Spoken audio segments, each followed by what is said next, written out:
جو دنیا سے جا چکے ہیں، تشریف لے کے جا چکے ہیں، وہ اللہ کے آرام گاہ میں ہیں، وہ اللہ کی مہمان نوازی کے اندر ہیں، اور جو اللہ کی مہمان نوازی کے اندر ہیں وہ خود اللہ سے مدد طلب کیا کرتے تھے۔ وہ اپنی مدد کیسے کرتے تھے؟ آپ نے کبھی غور کیا ہے؟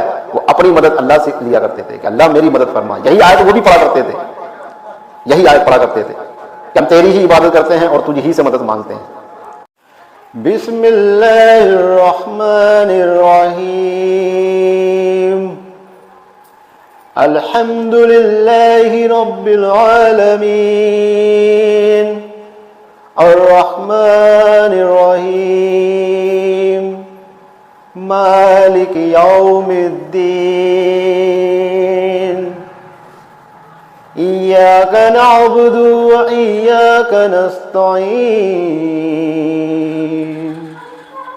اہدنا الصراط المستقیم، صراط الذین انعمت علیہم غیر المغضوب علیہم ولا الضالین۔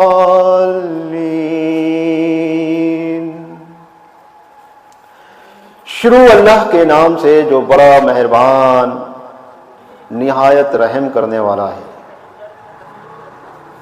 سب تعریف اللہ کو ہے جو رب ہے سارے سنساروں کا، بہت مہربان رحم کرنے والا، مالک ہے انصاف کے دن کا۔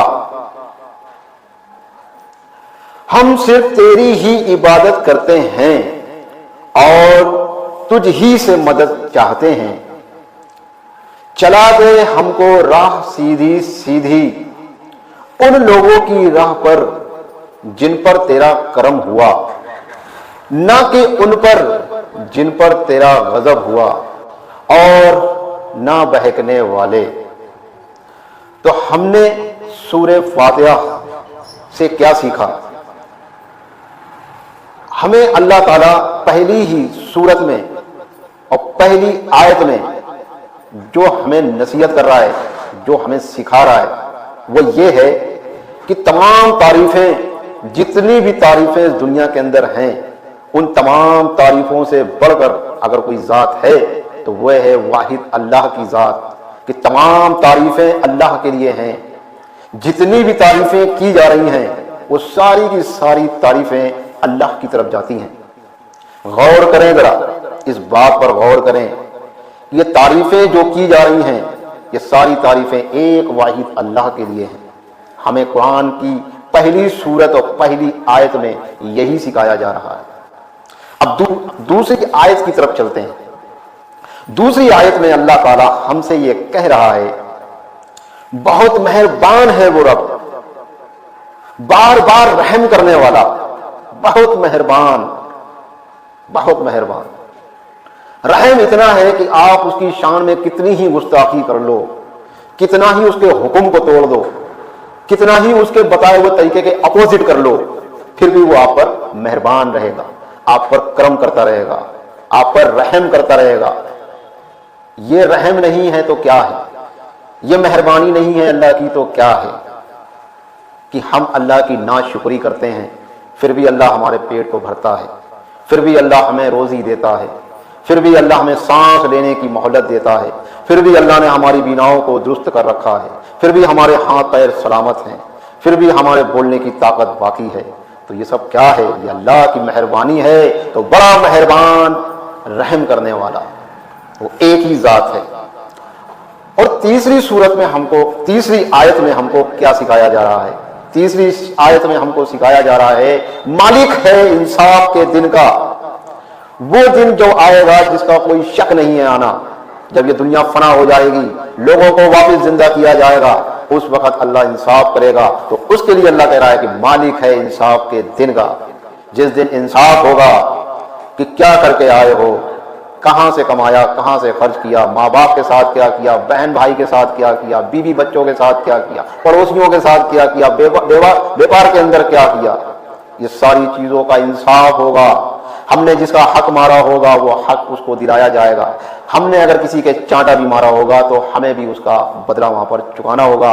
اللہ انصاف کرے گا اس دن،